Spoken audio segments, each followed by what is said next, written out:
Magandang umaga.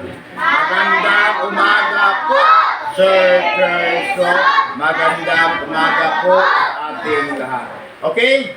So, this moment, pabata, di natin pansin ang bullets. So, pakinggan natin si Miss Ahamil sa bullets. Ginagamit.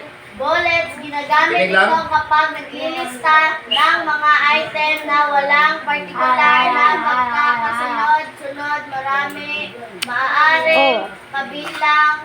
Dito, ang ang mga listahan ng mga item, Very good. punto o idea na nauugnay, ngunit hindi kinakailangan sa isang partikular na pagkakasunod-sunod. Okay, nabalik. Lap-lap para kay Ahamil.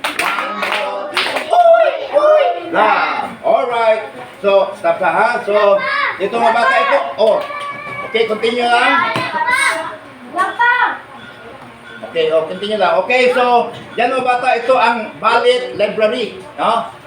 So, kami naman, i-focus yung Ballet Library. So, okay, yan ang Ballet Library mga bata. Okay, dito naman. Okay, thank you mga bata. So, mayroong circle black, mayroong circle white. Ano pa? Okay, rectangle, mayroong parang apat na diamond, mayroon namang arrow at saka check. Yan ay tatawag natin bullet. Oh, asa. So, wag mo na magkopya. Ito mga hakbang sa paggawa ng bullet na listahan, children. Oh. So, i-click ang bullet button sa formatting tool. Basa ka na. Mga hakbang sa paggawa ng bullet na listahan. I-click ang bullet button sa formatting tool. Okay, focus. Cameraman. Ito. Cameraman. Okay, dito mga bata, i-click ang bullet button ito. Yan ang bullet button sa formatting toolbar. Makita dyan sa ating screen dyan sa monitor. Number 2, i-type ang unang item sa iyong listahan at pindutin ang enter. So, sa bawat computer, pindutin ang enter na bata dyan sa computer. No? Tingnan natin si Miss Akampong.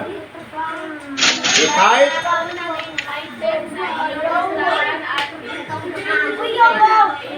Enter, magaling. Number 3 mga bata. So ito, number 2 rin. Ang susunod na linya ay otomatikong magsimula sa isang bagong bala dyan sa pagpindot nyo sa computer ka. Then number 3, i-type ang susunod na item sa iyong listahan at pindutin ang enter. Okay, Abdul Mujid. Basa, i-type.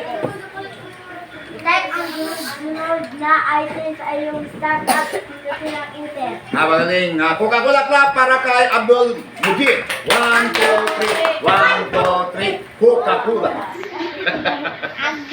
Okay, number itasab.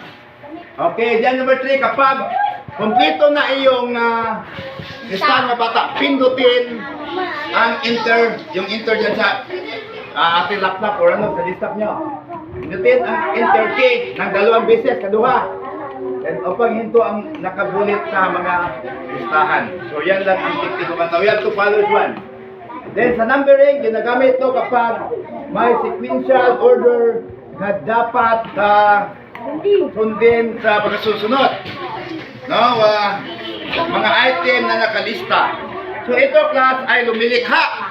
Lumilikha ng pagramdam na prioridad o pagkasusunod. Yan ang numbering. Kita pinan, di ba?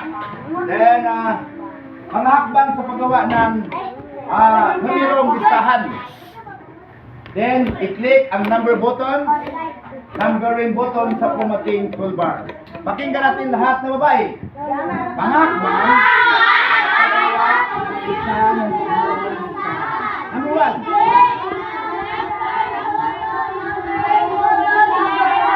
Okay, focus kami ba ito? Okay, thank you. Yan ang yung pula na circle. Yan ang i-click ang numbering button dyan. Sa inyong computer, kung mayroon kong computer dito sa inyong bahay, no? Lang kita yan, no? And number 2, okay, ruwan pa rin. Ang susunod na linya ay automatic or automatikong nagsimula sa sunod na mga numero. Alright, number 3, pakinggan natin si Mr. Jean Angelo Kipti. Kumayo, Rom? I-type. Item. Isang tahan. Enter. Enter A. Very good. Okay.